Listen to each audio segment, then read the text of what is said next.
Out of the war in Ukraine, Ukrainian President Volodymyr Zelensky says Russia is expanding its offensive, launching a record 145 drones in just one day. Glide bombs, in addition to drones, and a ballistic missile were also launched into Ukraine, killing at least 6 civilians, injuring about 30 more. Meanwhile, Russia is massing 50,000 troops.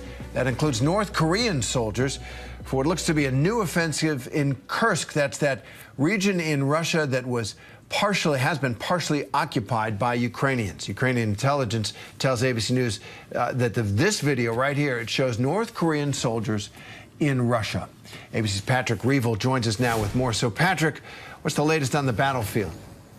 Hi, Terry. Yeah, I mean, the latest on the battlefield is mainly very worrying signs for Ukraine. As you say, there are 50,000 Russian and North Korean troops now said to be massed in the Kursk region. Of them, it's estimated that there could be as many as 10,000 North Korean troops, all there to basically take part in a counteroffensive to try and push back Ukrainian forces that managed to seize a foothold in the Kursk region back in August. And as you know, as we understand it from what we can assess, Russia has already, over the last couple of months, been able to take back about half of what the Ukrainians had managed to seize back in August. But so far, the Ukrainians had been holding them. There's an expectation now that Russia will attempt a bigger offensive to try and remove them. But it's not just in Kursk. Also in eastern Ukraine, we're seeing Ukrainian forces under severe pressure at multiple points, in particular around the town of Kharkiv, where there is now the risk that a large number of Ukrainian troops could find themselves surrounded. There's a risk there that the lines could crumble if the Russians manage to capture that town, which would be a very serious blow to Ukrainian forces in eastern Ukraine. But just in general, we're seeing that Ukrainian troops are under severe pressure at multiple points, and we hear from them that they are suffering in particular from shortages of manpower, and that they are very, very worried about the general direction of the war at the moment, Terry.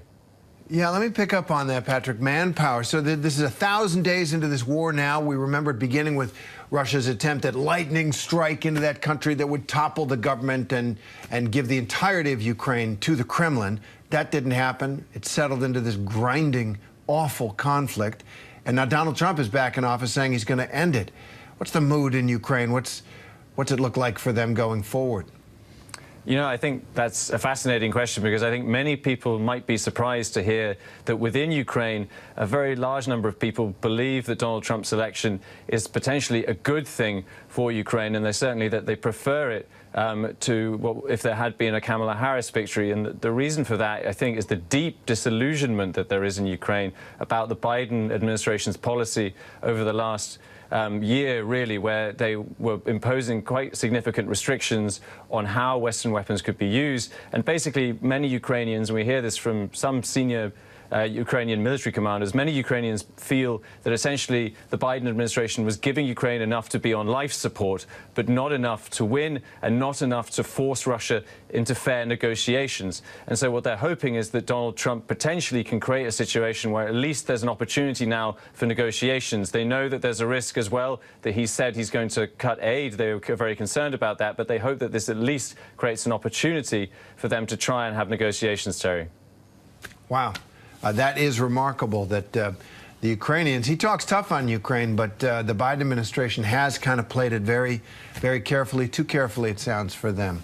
Patrick Reevell, I know you've been following this since the beginning. Thanks very much.